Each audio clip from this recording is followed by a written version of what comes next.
Social media पर लोगों का कहना है कि साउथ की फिल्मों को फ्लॉप करने के लिए एक साजिश चल रही है और इसीलिए नेशनल चेन्स में साउथ की कई सारी बड़ी फिल्में मतलब कि पीवीआर, आइनॉक्स, सिनेपॉलिक्स में साउथ की कई सारी बड़ी फिल्में रिलीज नहीं हो रही। लेकिन मैं आपको बता दूं ये कोई साजिश नहीं है, बल्कि इसका कारण है एक शर्त, एक ऐसी शर्त जो कि शायद साउथ वाले मानने के लिए तैयार नहीं है और इसीलिए उनकी मूवीज को उतनी ज्यादा स्क्रीन नहीं मिल पा रही है जितनी की शायद उनको मिलनी चाहिए, और मिले तो वो तबाही भी मचा दे। दरअसल दिक्कत कुछ यूं है कि थलपति विजय की फिल्म लियो का ट्रेलर गुरुवार को रिलीज हुआ। तमिल इंडस्ट्री से आ रही इस फिल्म के लिए जनता काफी ज्यादा एक्साइटेड है। इसका अंदाजा आप इसी बात से लगा लीजिए कि लियो का तमिल ट्रेलर यूट्यूब पर सबसे तेज 1 मिलियन व्यूज पाने वाला वीडियो बन गया है। विजय का यह फिल्म पैन इंडिया रिलीज होगी और हिंदी में भी इसका ट्रेलर आ चुका है। लियो का क्रेज ऐसा है कि हिंदी ट्रेलर पर 14 घंटे में 5 बिलियन से भी ज्यादा व्यूज थे। डायरेक्टर लोकेश कनगराज की फिल्म को उस यूनिवर्स का हिस्सा ही माना जा रहा है जिसमें उनकी पिछली फिल्में कैथी और विक्रम भी थी। पिछले साल रिलीज हुई कमल हसन स्टारर विक्रम को ओटीटी पर आने के बाद हिंदी ऑडियंस ने बहुत देखा, इसलिए हिंदी में लियो देखने के लिए भी जनता काफी एक्साइटेड है। लेकिन हिंदी ऑडियंस को थोड़ा सा निराश जरूर होना पड़ेगा क्योंकि खबर ही कुछ ऐसी है। दरअसल रिपोर्ट्स बता रही है कि लियो को थिएटर्स में उतनी बड़ी रिलीज नहीं मिलेगी जितनी एक पैन इंडिया मूवी के लिए होनी चाहिए या जितनी लियो डिजर्व करती है। ऐसा इसलिए क्योंकि नेशनल मल्टीप्लेक्स चेन्स में लियो नहीं रिलीज होगी।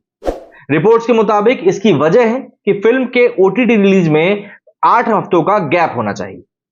दरअसल जिस दिन मूवी रिलीज होगी उस दिन से 8 हफ्ते बाद ही ओटीटी पर वो रिलीज होगी, ये शर्त रखी जाती है जो मल्टीप्लेक्स नेशनल चेन है उनके द्वारा। विजय की फिल्म आने वाली 19 अक्टूबर को थिएटर्स में रिलीज होगी। इसे ओरिजिनल तमिल वर्जन समेत 5 भाषाओं में रिलीज किया जाएगा। लेकिन लियो के हिंदी वर्जन को नेशनल मल्टीप्लेक्स चेन्स में जगह नहीं मिलेगी। इससे फिल्म के हिंदी वर्जन की कमाई पर एक बहुत बड़ा असर पड़ता हुआ दिखाई देगा। विजय की लियो का ट्रेलर दुनिया में सबसे तेज 1 मिलियन 2 मिलियन वीडियो व्यूज पाने वाला वीडियो है। हाइप जबरदस्त है और हिंदी में इसका इंतजार भी काफी अच्छे से हो रहा है।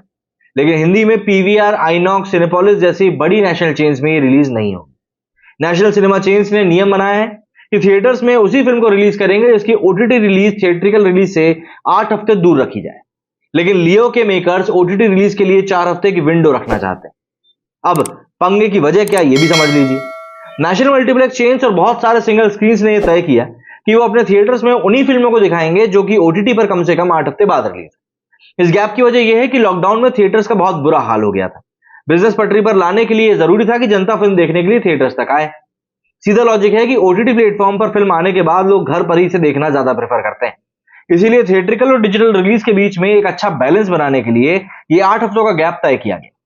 हालांकि अगर फिल्मों का थिएट्रिकल बिजनेस जल्दी नीचे जाने लगता है तब इन्हें जल्दी ओटीटी पर रिलीज करने से थिएटर्स को भी कोई आपत्ति नहीं होती।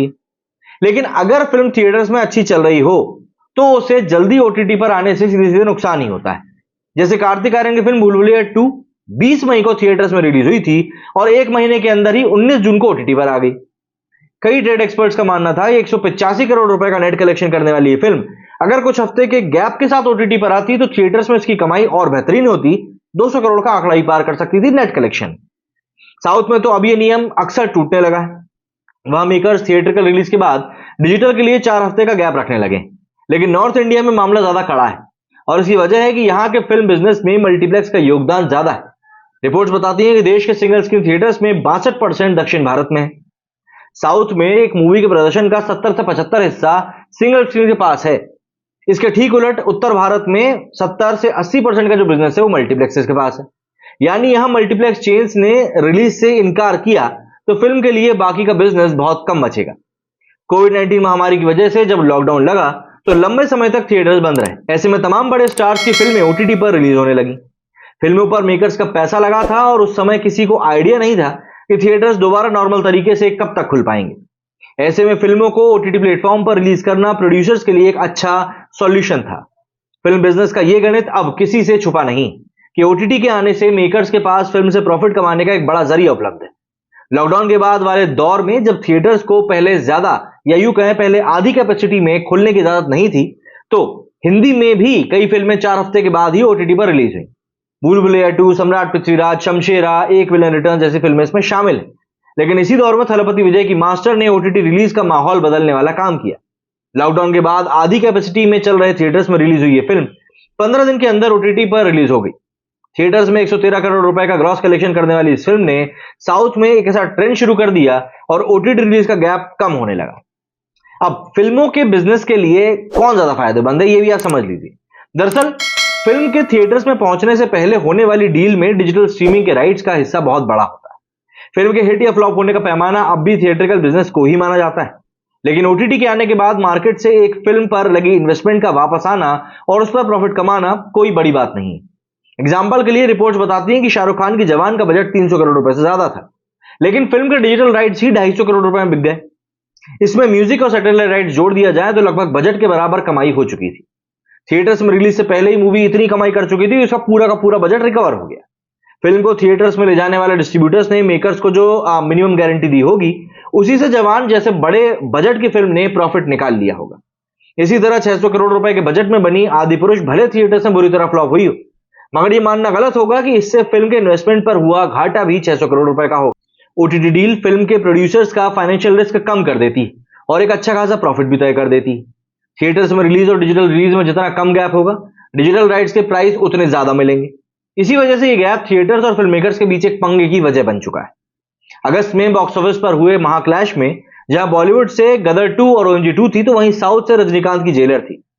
हिंदी में रिलीज हुई थी, लेकिन बड़े मल्टीप्लेक्स चेन्स में जेलर हिंदी में कहीं भी नहीं थी। रजनीकांत की फिल्म हिंदी में 10 करोड़ रुपए से कम ही कमा सकी, जबकि रजनीकांत का हिंदी रिकॉर्ड बेहतरीन रहा है। दरअसल जेलर 10 अगस्त से थिएटर्स में रिलीज हुई और 1 महीने से भी कम समय में 7 सितंबर को ओटीटी पर रिलीज हो गई। हिंदी की पॉपुलर एक्ट्रेस कंगना रनौत ने हाल ही में तमिल इंडस्ट्री में बनी चंद्रमुखी 2 में काम किया है। ये एक पैन इंडिया फिल्म थी, लेकिन कंगना की मजबूत पहचान वाले हिंदी मार्केट में ही इसे बड़ी रिलीज नहीं मिली। रिपोर्ट्स बता रही है कि चंद्रमुखी 2 के मेकर्स की ओटीटी डील की वजह से ऐसा हुआ है। ये साफ है कि साउथ में बन रही पैन इंडिया मूवीज या फिल्मों को इस नियम से ज्यादा नुकसान है। 2000 कमाई के लिए अपनी मार्केट में अच्छा कमाने के साथ ही इन फिल्मों को हिंदी मार्केट में सॉलिड बिजनेस की जरूरत होती है। इस तरह के पंगे में उन दर्शकों का भी नुकसान है जो साउथ में बनी फिल्मों के हिंदी वर्जन थिएटर्स में एंजॉय करना चाहते हैं। लियो जैसी बड़ी फिल्म जिसके लिए हिंदी दर्शक भी काफी ज्यादा एक्साइटेड हैं, उसे कम से कम स्क्रीन मिलेंगी तो दर्शकों के लिए ऑप्शन भी लिमिटेड रहेंगे। ये देखना दिलचस्प होगा कि साउथ से आ रही सलार जैसी बड़ी फिल्में थिएट्रिकल बिजनेस के लिए अपनी ओटीटी रिलीज को आगे बढ़ाती हैं या दर्शकों की भीड़ देखने के लिए तैयार बैठे थिएटर्स अपने बनाए इन 8 हफ्ते के नियम को हल्का करते हैं। क्या कहना है आप लोगों का इस बारे में कमेंट करके जरूर बताइएगा। मेरे स्टूडियो फिलहाल उतना ही। जय हिंद, जय भारत।